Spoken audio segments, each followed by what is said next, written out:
8월 10일 목요일 말씀 산책 시간에 오신 여러분들 주님의 이름으로 환영하고 축복합니다.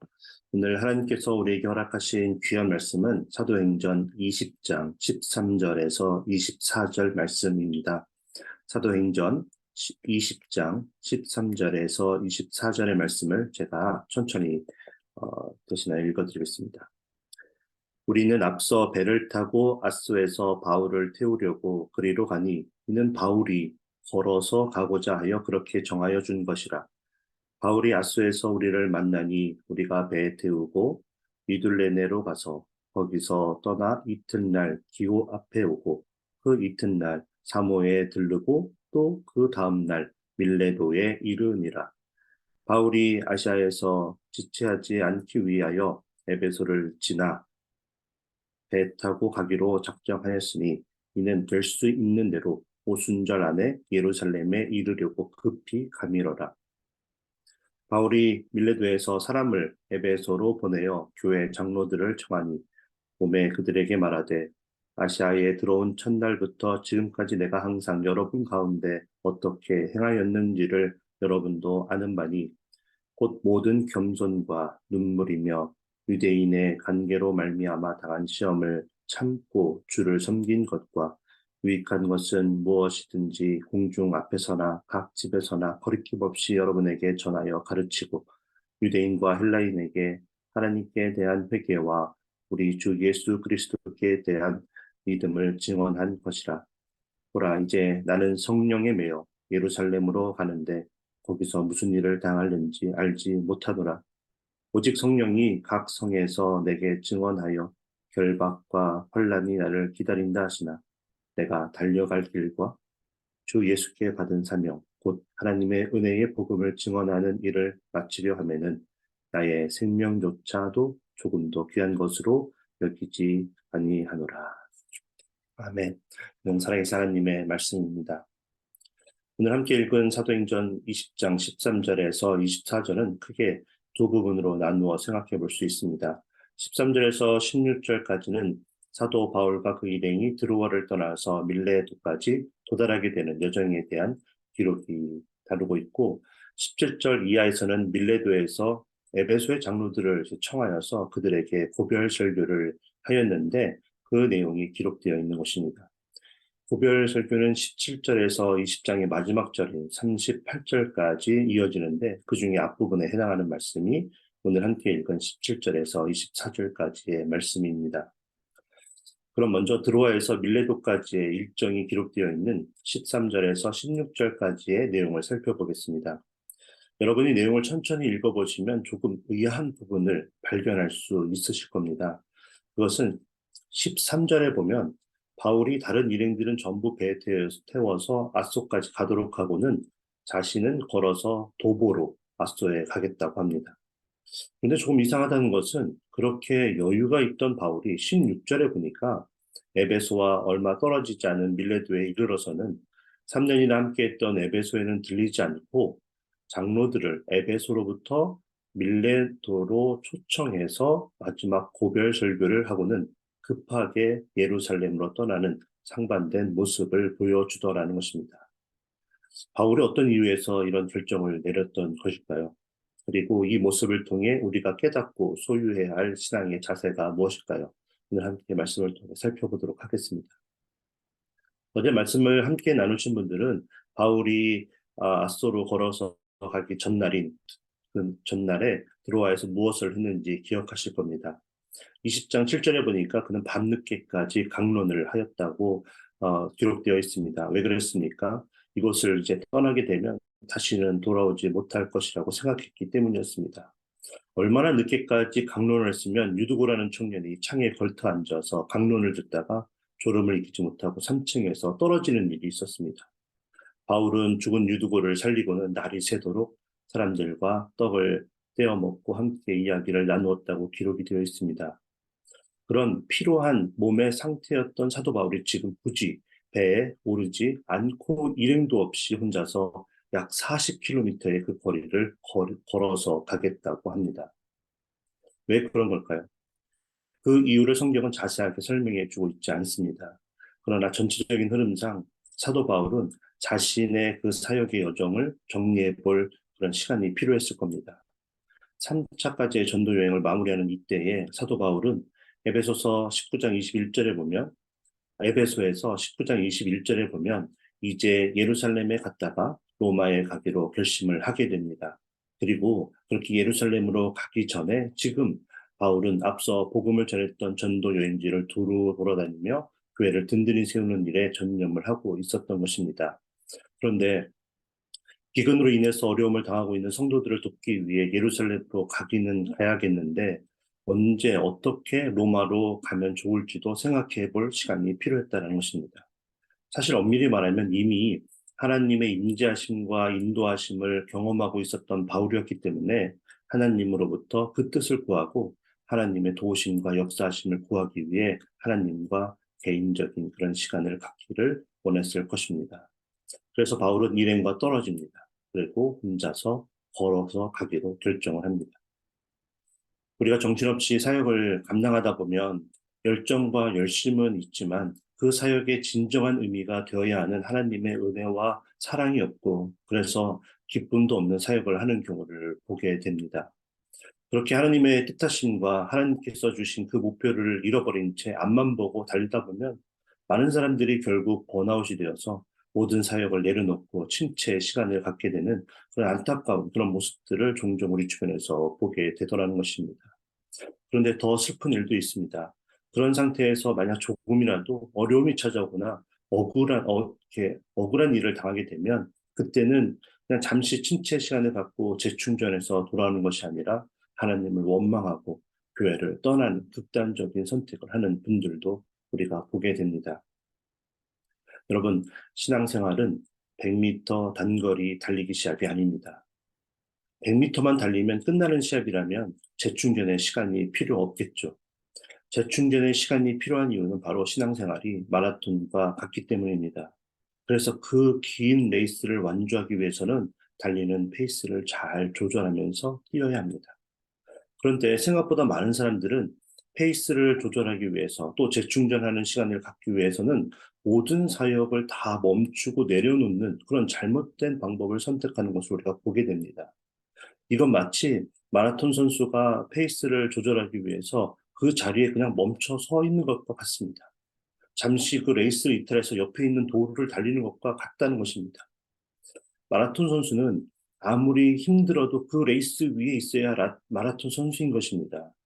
걸어서라도 지금 고림 지점을 향해 가고 있어야만 마라톤 선수인 것이지 만약 그가 이탈해서 집으로 가고 있다면 누가 그를 마라톤 선수라고 부르겠습니까?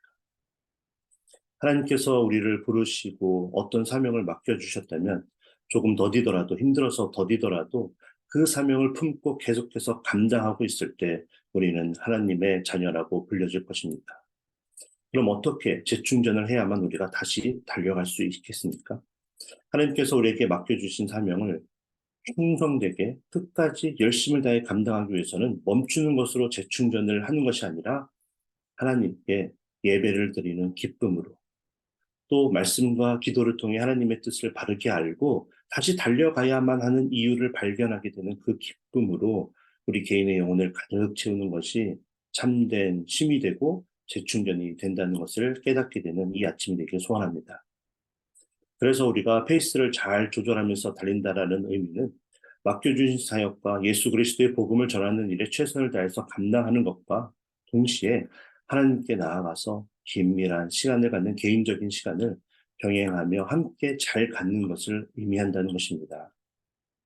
우리가 하나님과 개인적인 긴밀한 시간을 갖는 것으로 하나님의 은혜와 사랑을 깨닫게 되고 우리의 힘과 능력이 아닌 하나님께서 주시는 힘과 능력을 가지고 사역을 감당하고 있다는 것을 우리가 깨닫게 되었을 때 우리는 결코 지치지 않고 이 땅의 삶이 끊어지는 그날까지 맡겨진 사명을 잘 감당하며 완주하는 인생을 살게 될 것입니다. 사도 바울이 만약에 육체적으로 너무 힘들어서 쉬고 싶었다면 그는 그냥 가만히 앉아만 있기만 해도 되는 백기를 선택했어야 했습니다. 그런데 자신의 발로 힘들게 걸어야 했던 그 길을 선택한 것은 육체의 휴식보다는 혼자서 조용히 하나님께 기도하며 하나님과 더 깊은 개인적인 시간을 가져야 하는 필요성을 그가 알고 있었기 때문이라는 것입니다. 여러분, 예수님도 항상 제자들과 많은 군중들과 함께 있었습니다. 그들에게 말씀을 가르치시고 또 아픈 자들을 치료해 주셨습니다. 그런데 중간에 힘드시다고 번아웃 되셨다고 모든 사역을 멈추고 쉬신 적이 있으셨습니까? 물론 예수님도 제자들이나 사람들이 없는 한적한 곳을 찾아가셨습니다. 그런데 그곳에서 예수님이 무엇을 하셨습니까? 예, 예수님은 기도하셨습니다. 마가복음 1장 32절에서 34절을 제가 읽어보겠습니다. 덤으로 해질 때에 모든 병자와 귀신 들린 자를 예수께 데려오니 온 동네가 그 문 앞에 모였더라. 예수께서 각종 병이 든 많은 사람을 고치시며 많은 귀신을 내쫓으시되. 그렇게 밤늦도록 예수님은 사람들을 고치시고 귀신을 내쫓으십니다. 얼마나 피곤하셨을까요? 그런데 이어지는 35절에서 예수님께서 무엇을 하고 계십니까? 35절입니다. 새벽 아직도 밝기 전에 예수께서 일어나 나가 한적한 곳으로 가사 거기서 기도하시느니라. 또 마가복음 6장에 보면 예수님께서 피곤한 가운데서도 많은 군중들에게 말씀을 선포하시고 오병이어의 기적을 베푸신 사역이 기록되어 있습니다. 그 모든 일을 마치시고 예수님께서는 제자들을 재촉해서 배에 태우게 하시고 건너가 쉬게 하십니다. 그런데 마가복음 6장 46절에서 예수님은 무엇을 하고 계십니까? 무리를 작별하신 후에 기도하러 산으로 가시니라. 그런데 여러분, 사람들에게 말씀을 선포하시고 오병이어의 기적으로 그들을 돌보시기 전에 예수님의 상태가 어떠셨는지 혹시 아십니까? 충분히 쉬고 계시다가 이 사역을 감당하셨던 것이 아니었습니다. 마가복음 6장 31절로 돌아가면 예수님은 제자들에게 한적한 곳에 가서 그때에도 잠깐 쉬라고 하십니다. 왜 그런 줄 아십니까? 31절에 이르시되 너희는 따로 한적한 곳에 가서 잠깐 쉬어라 하시니 이는 오고 가는 사람이 많아서 음식 먹을 겨를도 없습니다. 예수님은 음식을 먹을 겨를도 없이 사역을 감당하고 있었습니다. 그런데 사람들이 예수님을 보고 계속 따라오고 있는 것입니다. 그러면 페이스를 조절하기 위해서 다음 날 찾아오면 좋겠다고 말하며 그들을 돌아가게 하셨어야 하는 것이 아닙니까? 그러나 예수님께서는 34절에서 큰 무리를 보시고는 그들을 목자 없는 양같이 여기시며 불쌍히 여기시고 그들에게 또 하나님의 말씀을 가르치기 시작합니다. 마이크도 없었던 그때 여전히 배가 고프신 상태로 그 벌판에서 수많은 군중들에게 하늘의 진리의 말씀을 가르치느라 힘드셨을 예수님께서는 지금 그 모든 사명을 다 마친 후에 또다시 한적한 곳을 찾아갑니다. 그리고는 그곳에서 보양이 될 만한 좋은 음식을 제자들 몰래 드시거나 조용히 잠을 청하였던 것이 아니라 기도를 하셨다라는 것입니다. 사역을 감당하기 위한 진정한 재충전의 의미를 우리가 예수님을 통해 깨달을 수 있게 됩니다. 십자가에서 죽기 전날 예수님 역시 한적한 곳으로 가셔서 기도하셨습니다. 아무런 죄 없이 조롱과 고난을 당하며 그 십자가에서 피를 흘리며 죽어야만 한 것이 하늘 보좌를 버리고 이 땅에 오신 이유라는 것을 다시 생각하며 그 길을 완주하시기 위해서였습니다. 우리는 하나님께서 우리를 부르신 이유를 알아야 합니다.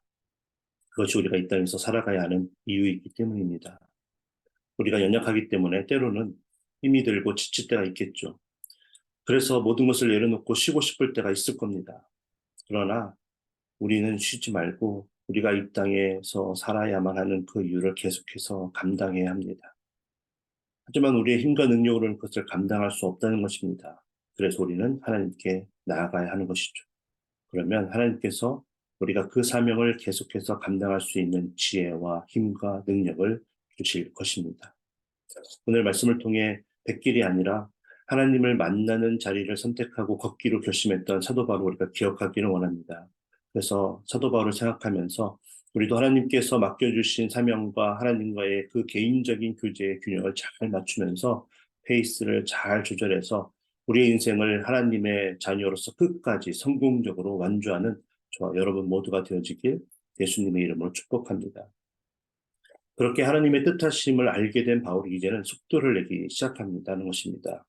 확실한 비전과 주님께서 주신 힘과 능력으로 재무장한 사도 바울은 이제 새로운 페이스로 빨리 달리기 시작합니다. 그래서 16절에서 지체하지 않고 예루살렘으로 가려고 했던 것입니다. 16절에서 예루살렘에 급히 가야 하는 이유로 오순절 안에 도착을 해야 하기 때문이라고 말해줍니다. 왜 그렇습니까? 오순절이 되면 많은 사람들이 예루살렘에 모이게 됩니다. 그 사람들을 지금 바울이 마음에 품게 된 것입니다. 예수 그리스도의 복음을 전할 수 있는 이렇게 좋은 때를 놓치지 말아야 한다는 것을 깨닫게 된 것이죠. 그래서 사도 바울은 에베소에 잠시 들러서 그들에게도 밤을 지새우면서 강론하고 함께 떡을 떼며 시간을 보내고 싶었지만 에베소에 들어가면 오순절 안에 예루살렘에 도착할 수 없다는 것을 알았기 때문에 에베소 교회의 장로들을 밀레도로 불러서 마지막으로 중요한 것들을 교회의 리더십인 장로들에게 전하고 있는 것입니다. 그리고 이 모든 것을 사도 바울은 22절에서 이렇게 고백을 합니다. 나는 지금 성령에 매여서 지금 예루살렘에 가고 있다고 말입니다. 그렇습니다. 다시 반복하여 말씀드리는 것이지만 우리는 예수님을 구세주로 믿고 영접하여 성령 세례를 받아 우리 안에 내주하시는 그 성령님을 통해 100m 정도는 쉽게 쉬지 않고 달릴 수 있습니다. 그러나 성령 충만함이 필요하다는 것입니다. 성령 충만함으로 맡겨주신 그 사역을 감당하며 마라톤을 완주하기 위해서 그 성령 충만을 위해서 이처럼 하나님과 교제하고 그래서 성령에 매여 달려가야만 한다는 것입니다. 그렇게 성령에 매여 달려가는 바울이었기 때문에 22절에 보니까 예루살렘으로 가는데 거기에서 무슨 일을 당할지 알지 못하지만 가라고 하시니 서둘러 가는 것이라고 고백할 수 있는 것입니다. 심지어 23절에서 결박과 환란이 나를 기다린다고 성령님이 알려주고 있지만 24절에서 내가 달려갈 길과 주 예수께 받은 사명, 곧 하나님의 은혜의 복음을 증언하는 일을 마치기 위해 나의 생명조차 조금도 귀한 것으로 여기지 않냐고 예루살렘으로 달려간다고 선포할 수 있는 것입니다. 오늘 말씀을 들은 저와 여러분, 지금 어떠한 신앙의 페이스로 지금 달리고 있는지 오늘 점검해 보기를 원합니다. 혹시 페이스를 잃게 되어 잠시 모든 것을 멈추고 있거나 멈추는 것을 고려하고 계신 분들이 계신가요? 오늘 기도로 나아가 하나님의 뜻이 무엇인지를 들어보시기 바랍니다. 그래서 하나님의 은혜와 사랑을 생각하며 주신 사명을 가장 귀한 것으로 여기고 또다시 힘차게 달려가는 그리고 성공적으로 완주하게 되는 저와 여러분 모두가 되어지길 예수님의 이름으로 축원합니다. 함께 기도하겠습니다. 사랑의 하나님 감사합니다. 어쩌면 예수님의 복음을 듣지 못할 수도 있었고 듣더라도 믿지 못할 수도 있었던 우리를 은혜와 사랑으로 불러주시고 믿게 하여 주시고 하나님의 자녀가 되는 선물을 허락하여 주신 하나님께 감사와 찬송과 영광을 올려드립니다. 우리를 위해 베풀어 주신 그 은혜와 사랑을 생각하며 우리가 감사함으로 기쁨으로 우리에게 맡겨주신 그 사명을 충성되게 끝까지 감당할 것을 결단하는 그런 축복된 오늘을 살아가는 우리 모두가 되게 하여 주시옵소서.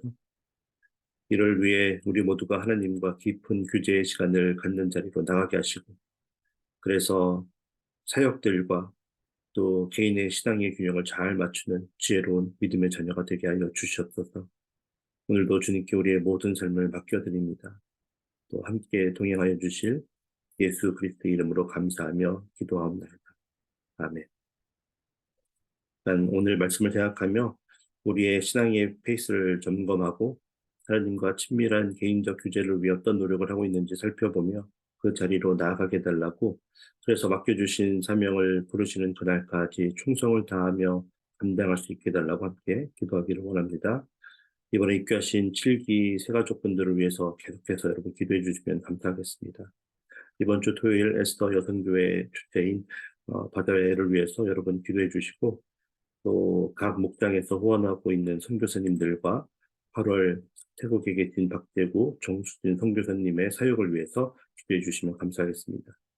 환우분들과 또 생활의 여러 가지 어려움으로 기도하고 있는 성도님들을 위해 기도해 주시고 오늘은 특별히 대한민국의 태풍 카눈으로 인해서 많은 어려움을 당하고 있는 사람들이 있습니다. 우리 그 사람들을 위해서 함께 기도해 주시면 감사하겠습니다.